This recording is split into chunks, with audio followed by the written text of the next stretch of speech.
우리 지금 마음의 주파수를 맞춰볼까요? 안녕하세요. 정목입니다.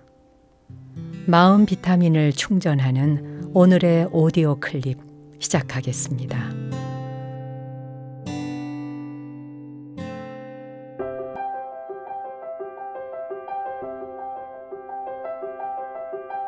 오늘은 초기 불교 경전 쌍유따니까야 코살라 두 번째 품에서 아들이 없음 편을 한번 들어보시죠.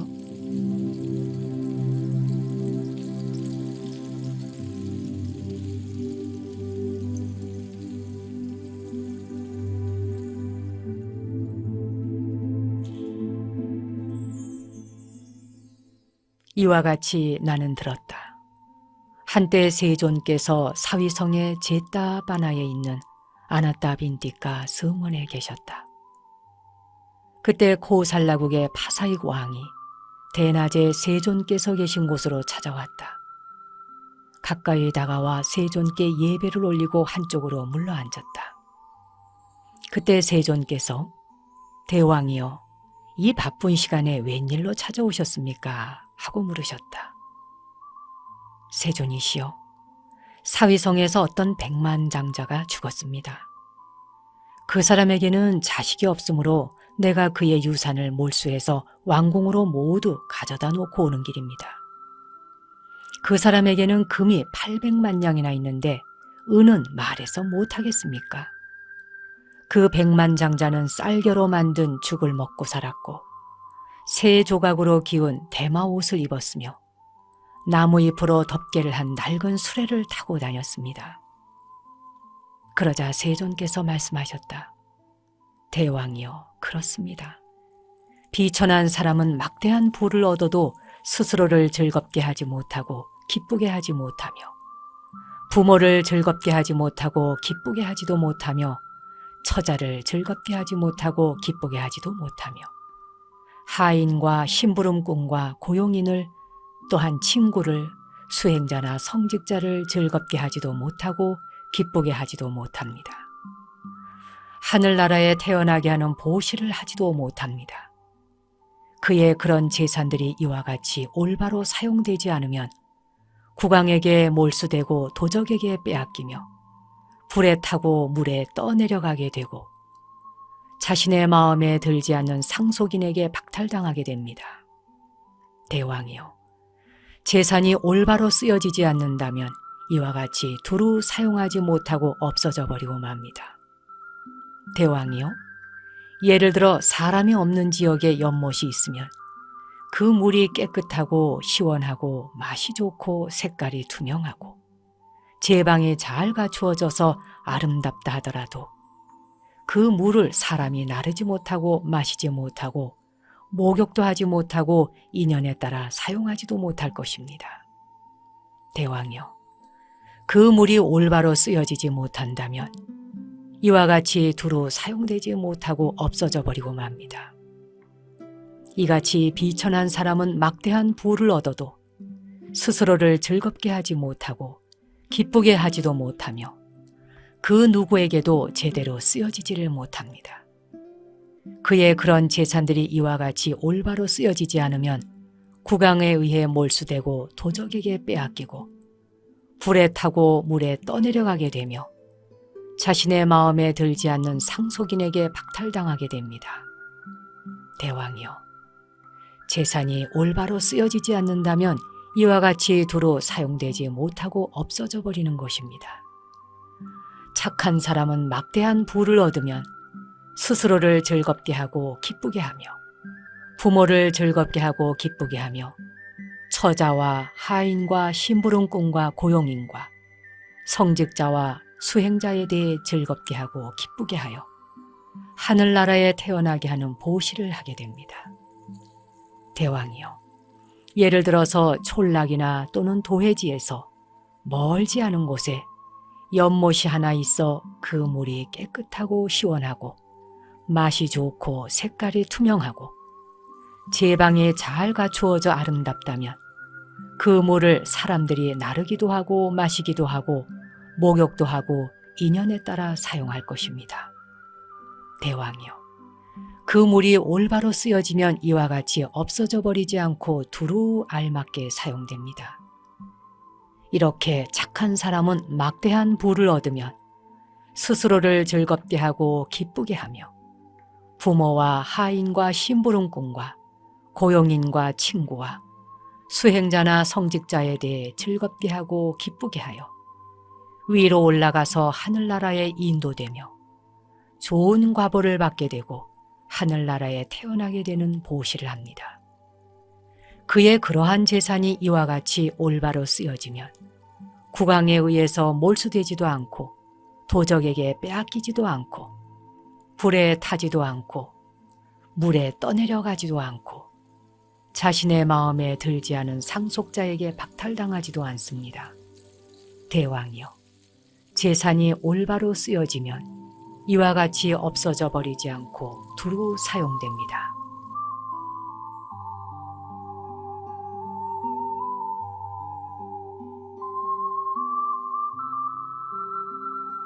오늘 들으신 내용은 그 옛날에도 이런 고민을 했었구나라는 생각이 드시지요.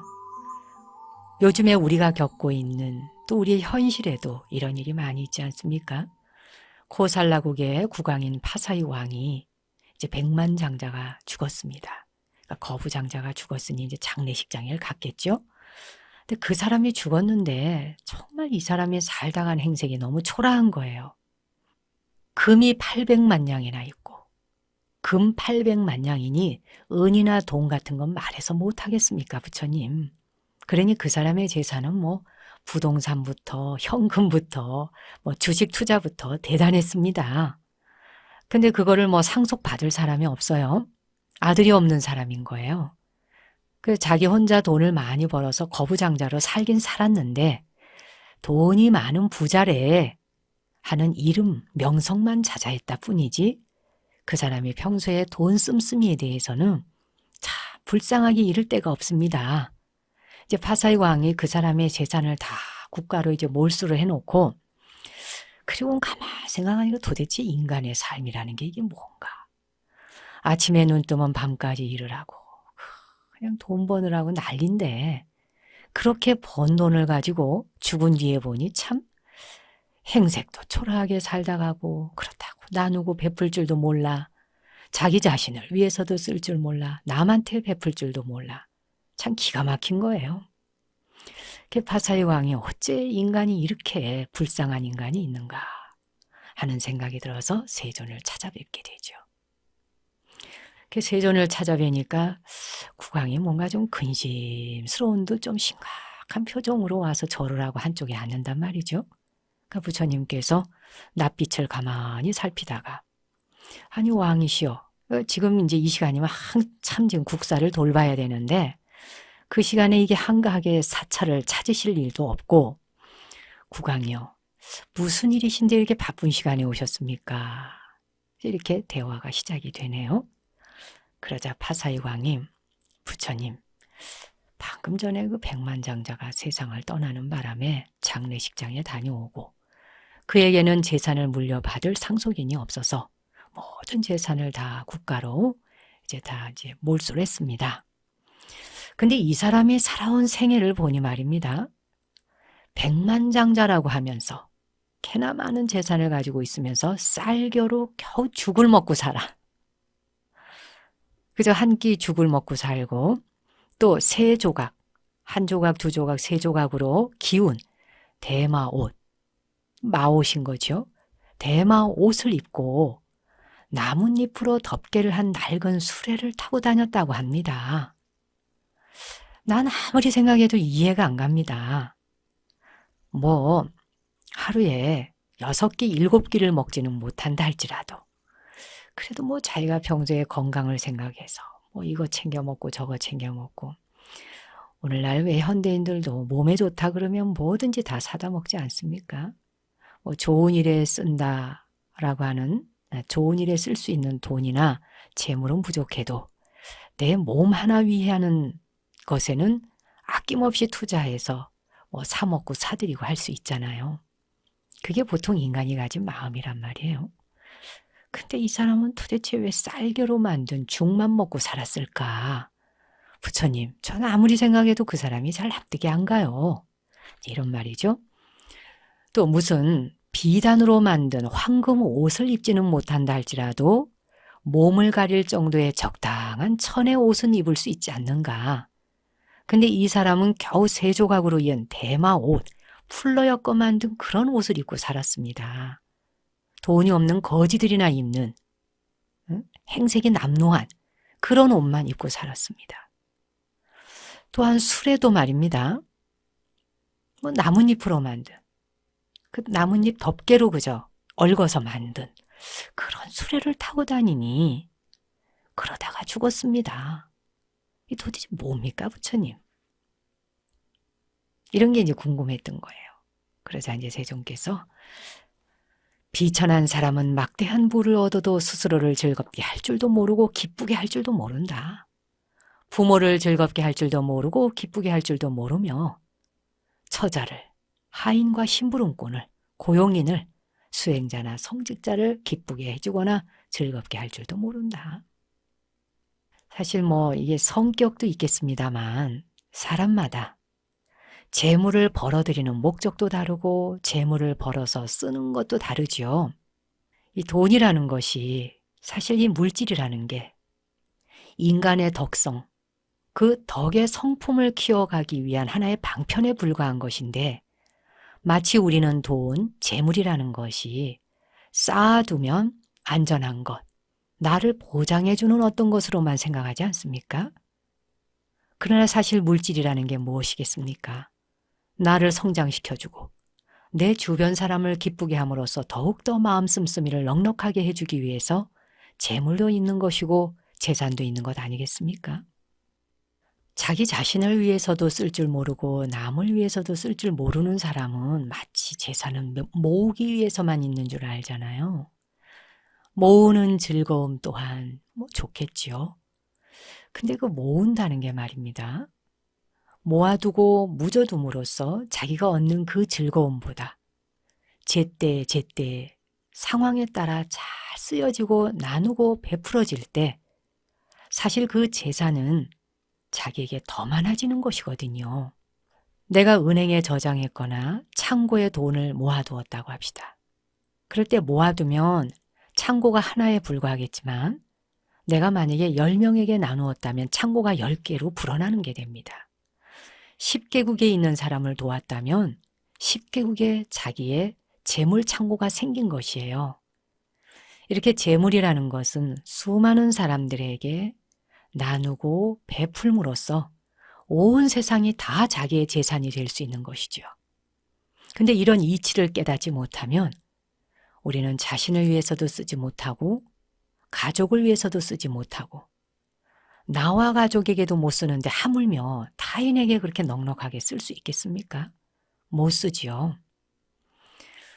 그런데 우리가 물질적으로 나누고 베풀기 시작하면 그 즐거움은 보관하고 저장해 두는 것과 비교할 수 없다는 거죠. 지금 코살라국의 파사이광과 세종께서 나누시는 대화가 바로 그런 것에 대한 말씀을 나누고 있네요.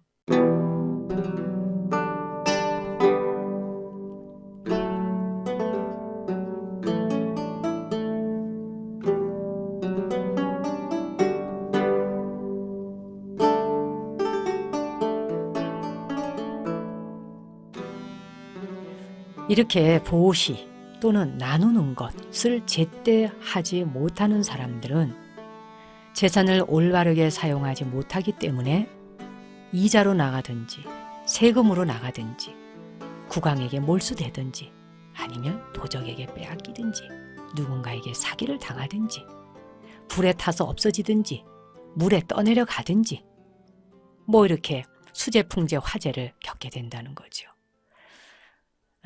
뿐만 아니라 내가 원하지 않는 다른 상속인에게 또 재산이 박탈당하게 되는 경우도 있잖아요. 올바르게 모아서 올바르게 쓰지 못하는 재산은 참 납득할 수 없는 방법으로 나간다. 이제 이런 얘기를 해주시죠. 근데 부처님께서 아주 재미있는 비유를 들어주시네요. 파사이 왕에게.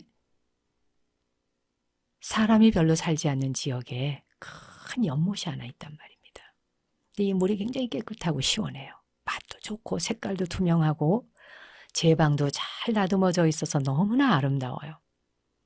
네, 사람도 살지 않고 거리가 먼 곳에 있으니 날라다 쓰지도 못해, 마시지도 못해, 뭐 올바르게 쓸 수가 없어요. 인연에 따라 사용처에 따라 사용할 수가 없다는 거예요. 이렇게 누군가를 위해서 두루 쓸 수 없는 연못이란 그저 거기에 연못 하나 있네라는 구실일 뿐 누가 즐길 수 있는 것도 아니고 유용하게 쓸 수 있는 것 아니니 기쁨과 즐거움의 연못이 될 수는 없다. 그렇게 얘기하시죠. 자, 그러시면서 만약 착한 사람이 막대한 부를 얻게 되면 여기서 착하다라고 하는 말은 지혜롭기도 한 거예요. 현명하고 지혜롭고 착한 사람. 그런 사람은 부를 얻었을 때 뭐 부라고 해서 굉장히 많은 재산을 이야기하는 게 아닙니다. 여기서 부라고 하는 건 하나의 상징이고요. 얼마를 가지고 있건 물질을 가지고 있는 것을 그냥 부라고 이야기하는 겁니다. 그렇게 부를 얻으면 자기 자신을 위해서도 즐겁게 쓸 줄을 알아요. 또 부모님을 위해서도 즐겁게 쓸 줄 알고 처자식이나 하인이나 심부름꾼이나 고용인이나 주변 사람이나 친구나 수행자나 성직자를 위해서도 즐겁고 기쁘게 쓰는 법을 안다는 거예요. 이런 행위를 통해서 그 사람은 죽었을 때 하늘나라 천상세계에 태어나게 되는 그러한 덕행이 된다. 그러면서 역시 같은 비유를 드시죠. 어떤 촌락과 도해지에서 멀지 않은 곳에 아름다운 큰 연못이 있다. 그 연못의 물이 깨끗하고 시원하고 맛도 좋고 색깔도 좋고 투명하고 제방도 잘 쌓아졌어요. 사람들이 드나들기 쉬운 곳에 있으니 퍼다 나르기도 좋고 목욕하기도 좋고 인연에 따라 처처에 사용하기가 좋다는 거죠. 이렇게 올바르게 쓰여지는 그런 연못이 두루 모든 사람들에게 이익을 주듯이 현명하고 착한 사람에게 생긴 그 막대한 부는 자신뿐만 아니라 주변 모든 사람을 기쁘고 즐겁게 해주는 것이 된다. 이런 얘기를 하시네요. 뿐만 아니라 하늘나라에 태어나게 되는 그런 보시가 될 것이다. 그러니 이런 사람은 올바르게 이미 쓰여졌기 때문에 국고의 회수가 될 필요가 없지요. 도적에게 빼앗길 일이 없지요. 사기를 당해서 또 돈이 뜯겨나갈 일도 없지요. 불에 타서 사라질 일도 없습니다. 물에 떠내려갈 일도 없습니다. 바람에 날아갈 일도 없어요. 또 원치 않는 사람에게 상속자에게 박탈당할 일도 없다는 거예요. 얼마나 두루두루 좋으냐. 참 맞는 말씀이죠. 돈이란 아무리 내가 노력해서 허리띠를 졸라매면서 갖은 고생 다해서 모은 돈이라 할지라도 거룩하게 쓰여지지 않으면 천박한 것이 되고 비록 천한 형태로 얻었지만 위대하게 써지면 그 돈을 쓴 사람은 가치가 있는 것입니다. 여러분은 자신이나 또 여러분 주변 사람들이 재물을 모았을 때 어떤 형식으로 모으고 어떤 형식으로 쓰는지 한번 살펴보십시오. 여러분 자신은 어떻게 모으고 어떻게 쓰십니까? 또 여러분 친구나 가족이나 주변에 알고 지내는 사람들은 어떤 형식으로 재물을 모으고 또 어떤 마음 씀씀이로 재물을 쓰고 있습니까? 이 성격에 따라서 돈 씀씀이도 다 다르지요. 돈이란 흥청망청 써서도 되지 않는 일이고 사치하느라고 함부로 써서도 되지 않는 일이고 기분 내키는 대로 목적 없이 의미 없이 써서 그 물건이나 모든 것들이 제때에 쓰이지도 못할 것인데 함부로 쓰여진다 하면 낭비가 될 것이고 또 어떤 사람은 써야 할 때조차도 쓰지 않음으로써 늘 그저 궁핍해 보이는 것입니다. 얼마 전에 어느 보살님이 저를 찾아오셔서 그런 얘기를 하세요. 자기 시어머니가 교회를 다니시는데 일요일 주일마다 어머니를 교회에 모시고 간대요. 그래서 아침 예배를 보는데 이제 목사님께서 이렇게 재산을 좋은 곳에 유익하게 잘 나누고 써야 된다. 이런 얘기를 이제 설교를 해 주신답니다. 그러면 이제 어머니께서 좀 넉넉하게 재산도 있으시니까 좀 목사님 말씀 따라 좋게 좀 잘 쓰셨으면 싶어서 권한대요, 며느리가. 그럼 어머니가 교회에서는 그래, 그래야지 라고 하신답니다. 근데 교회에서 집으로 돌아오는 사이에 또 그냥 마음의 문이 닫히는 거예요. 써버릇을 안 하신 거죠. 그러니까 쓰는 것에 습관이 되어 있지 않다 보니까 일생 그냥 모아두는 거, 그것만 생각하시는 거죠. 그래서 그렇게 재산이 많아도 이미 당신이 모아둔 재산은 한 푼도 헐어 쓰지 않고 그건 그대로 원천대로 있어야 된대요. 그리고는 뭐 돈이 조금 모자라면 아들이나 며느리를 통해서 그때 또 생활비를 얻어서 쓰신답니다. 당신 돈이 그냥 그렇게 많이 있는데도. 그리고는 목사님께서 좋은데 유익하게 나누어 쓰시면 마음도 편안해지고 좋을 것이다. 이렇게 얘기를 하시지만 그 순간은 그냥 고개를 끄덕끄덕 하신답니다. 아이, 나도 그래야지. 그래, 아가. 나도 요번에 교회에서 뭐 할 때 거기 좀 뭐 좀 도와야 되겠다. 이렇게 얘기를 하신대요. 근데 그만 집에 돌아오시면 생각이 바뀌셔서 다시 주머니가 닦여버린답니다. 그런 경우 있지요. 또 이해는 할 수 있어요. 어렵게 살던 시절 참 그 돈 한 푼 모으기 위해서 너무나 힘들고 고통스럽게 그런 시간을 보내면서 돈을 모아보신 분들은 돈 귀한 걸 아는 거죠. 그러면 결코 함부로 쓰지 못하겠지요. 그렇지만 없던 시절은 없던 시절이고 또 이제 조금 모이기 시작하면 내가 또 베풀고 나누기 시작해야 더 많은 그 돈도 들어오게 되죠. 근데 여러분이 여기서 아셔야 할 것은 돈은 돈이라고 하는 것에서 끝나지 않는다는 것입니다. 결국 물질은 사람의 마음의 폭을 넓혀주는 거예요. 돈 씀씀이에는 그 사람의 많은 마음의 폭하고도 상관이 있습니다. 마음의 넓이와도 관계가 있죠. 모든 것은 중도의 길을 갈 줄 알아야 합니다. 가장 올바른 길. 길에도 올바른 길이 있듯이 돈도 돈이 가는 바른 길이 있거든요. 돈이 가는 바른 길에는 늘 모든 사람이 즐겁고 행복하고 또 죽어가는 사람을 살리고 허물어져가는 국가를 다시 반듯하게 세울 수 있기도 한 것입니다. 개인이나 또 가족이나 집단이나 사회나 국가 이 모든 것이 다 이렇게 올바른 정신으로 올바르게 돈을 쓰고 올바르게 나누고 베풀 줄 아는 사람들에 의해서 결국 개인도 바로 서고 가정도 튼튼해지고 사회도 건강해지고 나라도 부강해지는 것이지요.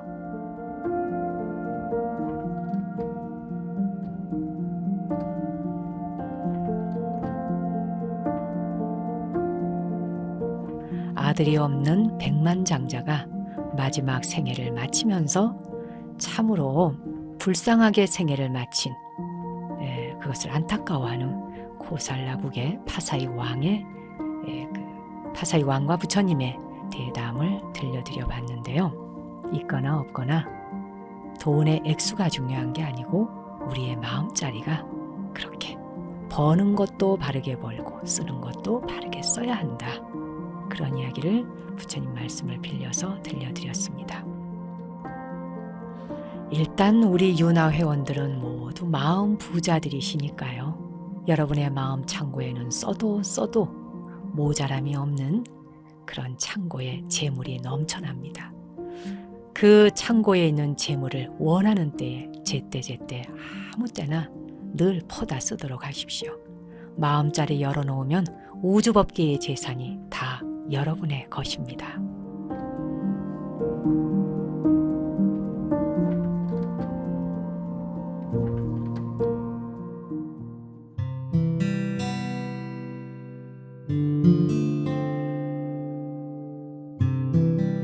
오늘도 함께 해주셔서 감사합니다. 당신과 내 안의 신성한 빛, 거룩한 불성에 경배 올립니다.